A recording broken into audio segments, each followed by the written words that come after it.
Hi friends, തൊലഹദാണ്. അപ്പോൾ ഇന്ന് നമ്മൾ ഒരു വണ്ടിയുടെ റീസ്റ്റോറേഷൻ വർക്ക് കഴിഞ്ഞു, ഫിനിഷായി. ചെറിയൊരു വർക്ക് കൂടെ ഉണ്ട്. ഒരു മഡ് ഗാർഡിൻ്റെ കേബിൾ ഗ്രോമറ്റ് ഇടാണ്ട് കേട്ടോ, കേബിൾ ഗൈഡ് ഇടാണ്ട്. സാധനം സ്റ്റോക്ക് ഇല്ലാത്തതുകൊണ്ട് വന്നതിൻ്റെ ശേഷം ഇടുള്ളൂ. ബാക്കിയുള്ള വർക്കുകളൊക്കെ ഫിനിഷായിട്ടുണ്ട്. പിന്നെ ഇതൊന്ന് ക്രോം പ്ലേറ്റഡ് ആക്കണം എന്ന് കസ്റ്റമർ പറഞ്ഞിട്ട് അതുകൂടെ ചെയ്യാനുണ്ട് കേട്ടോ. ഓക്കെ, രണ്ട് സ്റ്റോക്കില്ല, വന്നിട്ട് അപ്പോൾ വീഡിയോ എടുക്കാൻ വേണ്ടി ഇങ്ങനെ ചെയ്തെന്ന് മാത്രം.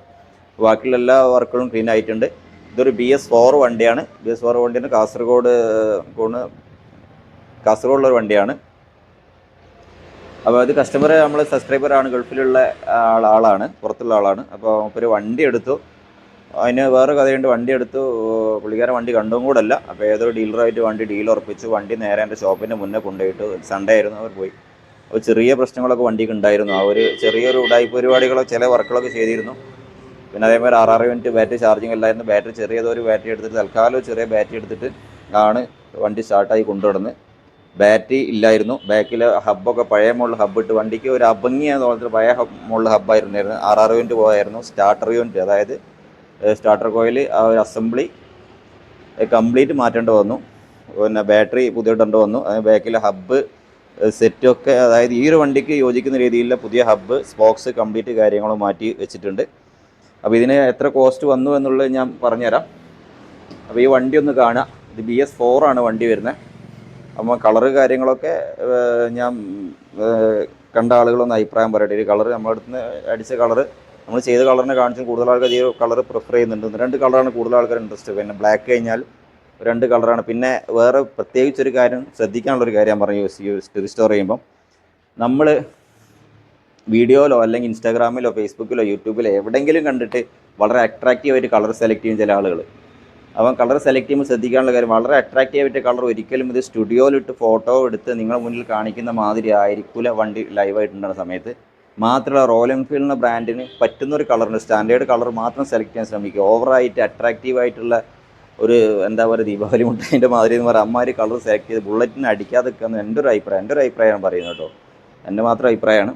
അപ്പോൾ അങ്ങനെ അടിക്കുമ്പോൾ എന്താ പ്രശ്നം വെച്ചാൽ, നമുക്ക് ആ തുടക്കത്തിൽ വണ്ടി നമ്മൾ വർക്ക് കഴിഞ്ഞെടുക്കുമ്പോൾ ഈ പ്ലേറ്റിങ്ങിൻ്റെയും ബഫിങ്ങിൻ്റെയും നെറ്റ് ബോൾട്ട് പുതിയതായിട്ടുള്ള ഫ്രഷ് ആയിട്ടുള്ള ഒരു ഫീല് ആ വണ്ടി നമുക്ക് നല്ലൊരു ക്ലീനായിട്ട് തോന്നും.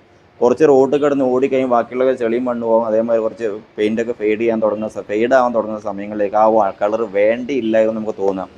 എപ്പോഴും ഞാൻ പറയുന്നു, എനിക്ക് എൻ്റെ ഒരു അഭിപ്രായത്തിൽ എപ്പോഴും നല്ലത് ബ്ലാക്ക് ആണ്.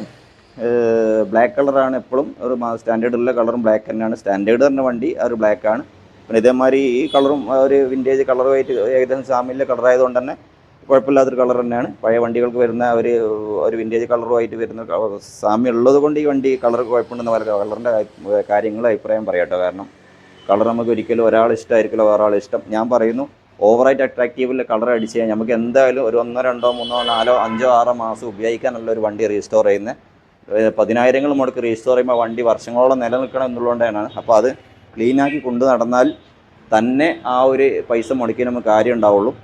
ഈ അട്രാക്റ്റീവായിട്ട് കളർ എന്ന് പറഞ്ഞാൽ കുറച്ച് കഴിഞ്ഞാൽ നമുക്ക് എന്തായാലും നമുക്ക് അട്രാക്ഷൻ പെട്ടെന്ന് കണ്ണിൽ ഉടക്കുന്ന കളർ എന്ന് പറഞ്ഞാൽ ആ കളർ വണ്ടിയിൽ ചെയ്ത് കഴിഞ്ഞാൽ നിങ്ങൾ ആ വണ്ടി മടുക്കും. കുറച്ച് കഴിഞ്ഞാൽ വളരെ ഒന്നിനും പറ്റാതെ വരും. പിന്നെ പ്രത്യേകിച്ച് പറഞ്ഞാൽ പെയിൻറ്റ് എന്ന് പറഞ്ഞാൽ ഒരുവിധം പെയിൻറ്റൊക്കെ സംഗതി നമ്മൾ പൈസ കൊടുത്ത് പിന്നെ ഡെലിവറി ചെയ്യുന്നത് അത്യാവശ്യം എല്ലാ ഒരുവിധം പെയിൻറ്റൊക്കെ ഗ്ലേസിങ് ഉണ്ടാവും. മിറർ ഗ്ലേസിംഗ് ഒക്കെ ഉണ്ട്. മിറർ ഗ്ലേസിംഗ് ഇപ്പോൾ ആക്കാൻ നല്ല ഈസിയാണ്. മാത്രം എന്താണെന്ന് വെച്ചാൽ 2000 പേപ്പർ ഇട്ട് പെയിൻറ്റ് ക്ലിയർ അടിച്ച് 2000 പേപ്പർ ഇട്ട് കംപ്ലീറ്റ് മിഷൻ വെച്ച് പോളിഷ് ചെയ്ത് വാക്സ് തേച്ച് കുളിപ്പിച്ചാണ് നിങ്ങൾ വണ്ടി തരിക ചില മിക്കവാറും വണ്ടികൾ. അപ്പോൾ ആ ഒരു വണ്ടി എന്ന് പറഞ്ഞാൽ അങ്ങനെ ചെയ്ത പെയിൻറ്റിങ്ങിൻ്റെ ഏറ്റവും ഒരു മൈനസ് എന്ന് പറഞ്ഞാൽ, നമ്മൾ എത്രത്തോളം വാഷിൻ്റെ കൗണ്ട് കൂടുന്നതനുസരിച്ച് അതിൻ്റെ വാക്സ് ഇങ്ങനെ പോകാൻ തുടങ്ങും. വാക്സ് പോയി തുടങ്ങി ആ പോളിഷും പോകാൻ തുടങ്ങി വണ്ടി ഒരു മങ്ങിയ കളറിലാണ്. ഈ ഗ്ലോസ് മിറർ ഗ്ലേസിങ് പിന്നെ കിട്ടില്ല.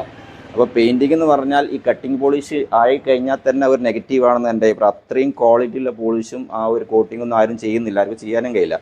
അപ്പം അത്ര എക്സ്പെൻസീവാണ്. അതിനേക്കാളും നല്ലത് ഏറ്റവും മിറർ ഗ്ലേസ് പറഞ്ഞാൽ സ്റ്റോക്ക് കണ്ടീഷനിൽ ഒരു വണ്ടി പെയിൻ്റ് അടിച്ച് വാക്സ് കൊണ്ട് പോളിഷ് ചെയ്യുമ്പോൾ ഒരു കുഴപ്പമില്ല. ആ ക്ലിയർ കോട്ട് ചെയ്യുന്ന സമയത്ത് പക്ക മിറർ ഗ്ലേസിങ് അറിയ പെയിൻറ്റിൻ്റെ ക്വാളിറ്റി നോക്കണം. എൻ്റെ പെയിൻറ്റിങ് അങ്ങനെ ചെയ്യുന്ന ആൾക്കാർ ഒരുപാട് ആളുണ്ട്.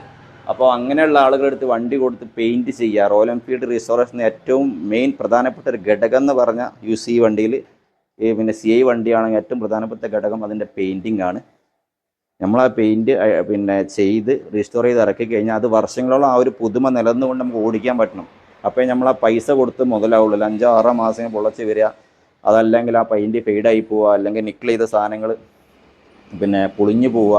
അപ്പോൾ ഈ റോയൽ എൻഫീൽഡ് കാര്യം ഒരുപാട് ആൾക്ക് എനിക്ക് വാട്സപ്പ് മെസ്സേജ് ചെയ്ത് കേട്ട് ഓരോ വീഡിയോസ് കണ്ടിട്ട് അല്ലെങ്കിൽ ഇവിടെ റീൽസ് കണ്ടിട്ട് നല്ല ഗ്ലേസിങ്ങുള്ള ഭാഗങ്ങൾ ഇതേമാതിരി എനിക്ക് ആക്കണം. ശരിക്കും മുഖമൊക്കെ അതിൽ കാണുന്നുണ്ടാവും, പിന്നെ ക്രോം പ്ലേറ്റ് ചെയ്ത പാർട്സിൻ്റെ മുകളിൽ.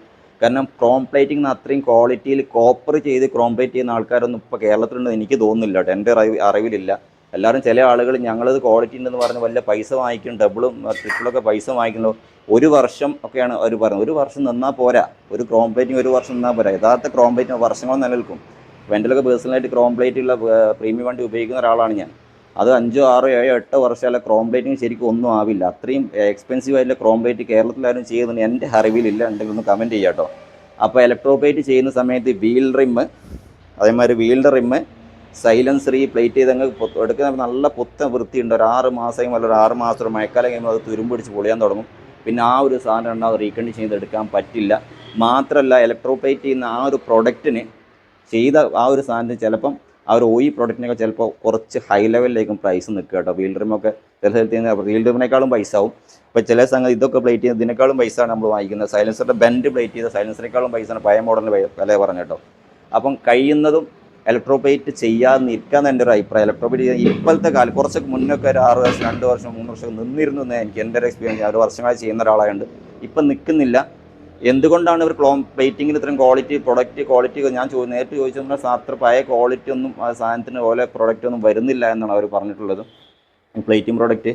അപ്പോൾ അതുകൊണ്ട് തന്നെ നമുക്ക് കിട്ടുന്ന സാധനത്തിന് അത്രയും ക്വാളിറ്റി ഉണ്ടാവുള്ളൂ. അതുകൊണ്ട് റീസ്റ്റോർ ചെയ്യുന്ന ആൾക്കാർ 10,000 മുടക്ക് റീസ്റ്റോർ ചെയ്യുന്ന ആൾക്കാർ ഇതിലെല്ലാ ഘടകവും, ഈ പെയിൻറ്റിങ് മാത്രം പോരാ, ഈ ഒരു ബഫിങ്ങും ഈ ഒരു പ്ലേറ്റിങ്ങും ഈ ക്രോമും ഇതേമാതിരി നിലനിന്നാൽ മാത്രമേ ഈ വണ്ടി ഒരു ഷോറൂമിൽ നിന്ന് ഇറക്കിയ മാതിരി വണ്ടി അതേ ഒരു കാലം അത്ര തന്നെ ചിലപ്പോൾ അതിനേക്കാളും കൂടുതലായിട്ട് വണ്ടി പുതുമടങ്ങ് നിലനിർത്തി കൊണ്ടു നടക്കാൻ പറ്റുന്നതാണ്. മാക്സിമം ക്രോം പ്ലേറ്റിംഗ് ഒഴിവാക്കുക.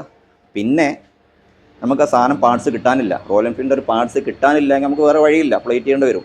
പക്ഷേ റോയൽ എൻഫീൽഡിൻ്റെ പാർട്സ് കിട്ടാനുണ്ടെങ്കിൽ ആ പാർട്സ് റീപ്ലേസ് ചെയ്യുക. വീൽ റിമ് പ്ലേറ്റ് ചെയ്യാൻ പാടില്ല, വീലിൻ്റെ സ്പോക്സ് പ്ലേറ്റ് ചെയ്യാൻ പാടില്ല. അതേമാതിരി ഹാൻഡിൽ ബാർ കഴിയുന്നതും പ്ലേറ്റിംഗ് ഒഴിവാക്കുക. ഈ ഒരു ഇതുണ്ടല്ലേ ഹാൻഡിൽ ബാറിൻ്റെ ഈ ഒരു കണക്ഷൻ ക്ലാമ്പ് ഒഴിവാക്കുക. അതിൻ്റെ ബോൾട്ടുകൾ, സ്റ്റെം ലോക്ക് നട്ട് ഇത് ഈ സാധനങ്ങൾ പ്ലേറ്റ് ചെയ്യാൻ പാടില്ല. അതേമാതിരി ഹെഡ്ലൈറ്റിൻ്റെ ring, outer rim, inner rim plate ചെയ്യാൻ പാടില്ല. അതൊക്കെ റീപ്ലേസ് ചെയ്യുക. ആ പ്ലേറ്റിങ്ങിൻ്റെ പൈസ തന്നെയാണ് ഇതിൻ്റെ. ചിലപ്പം പ്ലേറ്റിങ്ങിനാൾക്കും പൈസ നമ്മൾ അധികം വാങ്ങിക്കുന്നുണ്ട് ഈ സാധനത്തിന് കേട്ടോ. ആ ഒരു കാര്യം പ്രത്യേകം ശ്രദ്ധിക്കുക. പിന്നെ ഒരിക്കലും എൻജിൻ ഇലക്ട്രോ പ്ലേറ്റ് ചെയ്യരുത്. ഈ ഒരു ഭാഗം ഇലക്ട്രോ പ്ലേറ്റ് ചെയ്യരുത്. അലുമിനിയാണ് സാധനം വരുന്നത്. കമ്പനി വരുന്ന സമയത്ത് ഒരു ഫിനിഷിങ് ഗ്ലേസിങ്ങൾ വണ്ടി എടുത്ത ആളുകൾക്ക് അറിയാം. കമ്പനി വരുന്ന സമയത്ത് ആ അലുമിനിയത്തിൻ്റെ ഫ്രഷ് ലുക്ക് അങ്ങനെയാണ് നമ്മൾ കമ്പനി വണ്ടി വരുന്നത്. അത് ഓക്സിഡേഷൻ മൂലം ശരിക്കും നമ്മൾ ബ്ലാക്കിഷ് കളറാകുമ്പോൾ നമ്മൾ രണ്ടാമത് വീണ്ടും അതേമാതിരി പോളിഷ് ചെയ്തെടുക്കാമെന്ന് മാത്രമേ ഉള്ളൂ. പോളിഷ് ചെയ്താൽ വീണ്ടും നമുക്ക് മങ്ങിയ കുറച്ച് പോളിഷ് വല്ല ചിലവൊന്നും വരില്ല. അങ്ങനെ തന്നെ വീണ്ടും ചെയ്യാവുന്നുള്ളൂ. അത് പോളിഷ് ചെയ്ത് വൃത്തിയാക്കി എടുക്കാൻ പറ്റും. നേരെ വെച്ച് ഇലക്ട്രോ പ്ലേറ്റ് ചെയ്ത് 6 മാസം പൊളിഞ്ഞ് നിങ്ങൾക്ക് ഒന്നും ചെയ്യാൻ പറ്റില്ല. അത് പൊളിഞ്ഞ് കഴിഞ്ഞാൽ ആ സാധനം ബ്ലേഡ് മാതിരിയാണ് പൊളിഞ്ഞ് ഇങ്ങനെ പോകും. പൊളിഞ്ഞ് കഴിഞ്ഞാൽ അവിടെ ബ്ലാക്കിഷ് ആവും. മാത്രമല്ല അത് നിങ്ങൾക്ക് ഒന്നും ചെയ്യാൻ പറ്റില്ല. രണ്ടാമത് അയച്ച് ഇലക്ട്രോ പ്ലേറ്റിന് കൊടുത്ത് വലിയ പൈസ ഇലക്ട്രോ പ്ലേറ്റ് കൊടുത്ത് പിന്നെ അതേപോലെ 6 മാസം പിന്നെ നിൽക്കാറുണ്ട്. ആ ഒരു മണ്ടത്തരം ആരും ചെയ്യാതെ നിൽക്കുക, പരമാവധി ചെയ്യാതെ ചെയ്ത ആൾക്ക് അനുഭവം ഉണ്ട് എല്ലാവർക്കും ആ ഒരു കാര്യം. പിന്നെ രണ്ടാമത് വേറൊരു കാര്യം, ഈ ഒരു സ്പോക്സിന് മൾട്ടി സ്പോക്സ് പറയുന്ന ആളുകളുണ്ട് വളരെ രീതിയിൽ. പിന്നെ ഞാൻ സ്പോക്സ് കാണിച്ചു തരാം.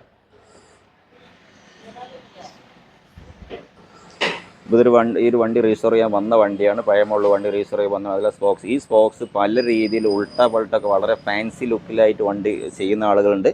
അവർ ചെയ്ത ആളുകൾക്കറിയാം അതിന് പോരായ്മ എന്ത് ഡിസഡ്വാൻറ്റേജ് എന്താണെന്നുള്ളത്. ആ ഒരു സംഗതി വണ്ടിക്ക് മോബ്ലിങ് ഉണ്ടാവും, വണ്ടി ശരിയായ രീതിയിൽ വണ്ടി ഓടിക്കാൻ ഒരു സുഖം ഉണ്ടാവില്ല എന്നുള്ളത്. ആ കസ്റ്റമർ വന്ന് ഇങ്ങോട്ട് പറഞ്ഞ ആ സാധനം വേണ്ടാന്നുള്ളത്, അതിൻ്റെ ആ സുഖം കൊണ്ടാണ് ഇവർ പറഞ്ഞ് അത് വേണ്ടാന്നുള്ളത്. അതിലേക്കും പോകാതെ വെക്കുക.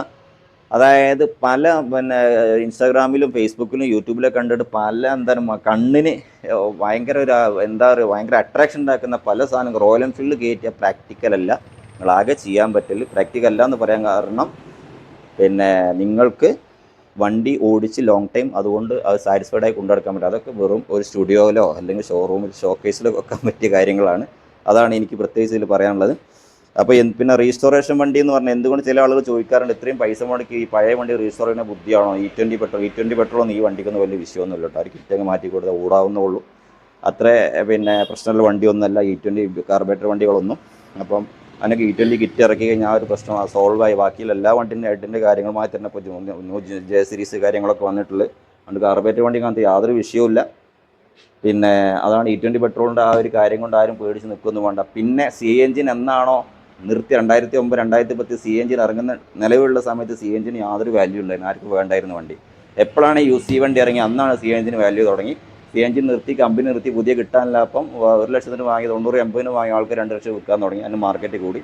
അതേമാതിരി ജെ സീരീസ് വണ്ടി ഇറങ്ങിയ സമയത്താണ് ശരിക്കും യു സി എൻജിൻ്റെ മേന്മ എന്താണെന്ന് ജനങ്ങൾ ഏകദേശം ഉപയോഗിച്ച ആളുകൾ, നല്ല രീതിയിൽ ഉപയോഗിച്ച ആളുകൾ, നല്ല സർവീസ് ഉപയോഗിച്ച ആളുകൾക്ക് അതിൻ്റെ മേന്മ മനസ്സിലാണ്. അങ്ങനത്തെ ആളുകൾ നമ്മൾ യൂസ് വണ്ടി എടുത്തിട്ട് എന്ത് ചെയ്യുന്നു, റീസ്റ്റോർ ചെയ്യുന്നു. അപ്പോൾ റീസ്റ്റോർ ചെയ്യാന്നുള്ള വലിയ ചിലവാണെന്ന് വെച്ചാൽ എല്ലാ വണ്ടിക്കും ഒരേ ചിലവല്ല വരിക. ഈ വണ്ടിക്ക് വന്നിരിക്കുന്ന ചിലവിന് 67 രൂപ 67,000 രൂപയാണ് ഈ വണ്ടിക്ക് ഇങ്ങനെ റീസ്റ്റോർ ചെയ്യാൻ വേണ്ടി BS3 വണ്ടി റീസ്റ്റോർ ചെയ്യാൻ വേണ്ടി വന്നിട്ടുള്ളത്. അപ്പം പല വണ്ടികൾ പല രീതിയാണ്. ഡിസ്ക് പുതിയ ആഡ് ചെയ്തതാണ്, ഡിസ്ക് ഇല്ലായിരുന്നു. Disc front back wheel set complete മാറ്റിയതാണ് കേട്ടോ. അത്യാവശ്യം സർവീസ് പാർട്സ് പിന്നെ എല്ലാ കാര്യങ്ങളും റീപ്ലേസ് ചെയ്യേണ്ട കാര്യങ്ങൾ റീപ്ലേസ് ചെയ്ത് വണ്ടി ഇനിയും ഒരു വർഷങ്ങളോട് ഓടുന്ന രീതിയിൽ സർവീസ് ചെയ്ത് തന്നെ എടുത്താണ്. എഞ്ചിൻ്റെ വർക്ക് മാത്രം എടുത്തില്ല എന്നുള്ളൂ. ബാക്കിയുള്ള എഞ്ചിനൊക്കെ ഫിറ്റാണ്, ബാക്കിയുള്ള കാര്യങ്ങളൊക്കെ ഓക്കെയാണ്. 60 രൂപയാണ് ഈ വണ്ടിക്ക് ഡിസ്ക് ആഡ് ചെയ്തിട്ടുള്ള ബാക്കിയുള്ള കാര്യങ്ങളൊക്കെ മാറ്റിയിട്ടൊക്കെ വന്നിട്ടുള്ളത്. ഏതൊക്കെ കാര്യങ്ങൾ മാറ്റി എന്നുള്ളത് എനിക്കിപ്പോൾ എടുത്ത് പറയും, വീഡിയോ ഒരുപാട് ലെങ്തി ആവും. അപ്പം 50 റുപ്യക്കും 40 റുപ്യക്കും ഒക്കെ നമുക്ക് റീസ്റ്റോർ ചെയ്യാൻ പറ്റും. അപ്പം നമ്മൾ വണ്ടി റീസ്റ്റോർ ചെയ്യുക എന്നുള്ളത് അതിൻ്റെ നിങ്ങളുടെ വണ്ടീൻ്റെ മുകളിൽ എന്താണോ മാറ്റുന്നതിനനുസരിച്ച് മാത്രം റീസ്റ്റോറിൻ്റെ കോസ്റ്റ് കൂടുക കേട്ടോ. എല്ലാ വണ്ടിക്കും ഒരേമാതിരിയല്ല. നിങ്ങളുടെ വണ്ടി പക്ക കണ്ടീഷനാണ്, പെയിൻറ്റും പിന്നെ പ്ലേറ്റിങ് മാത്രം മതി, അത്രയും ചെറിയ ചിലവ് നമുക്ക് റീസ്റ്റോറേഷൻ വരുള്ളൂ കേട്ടോ.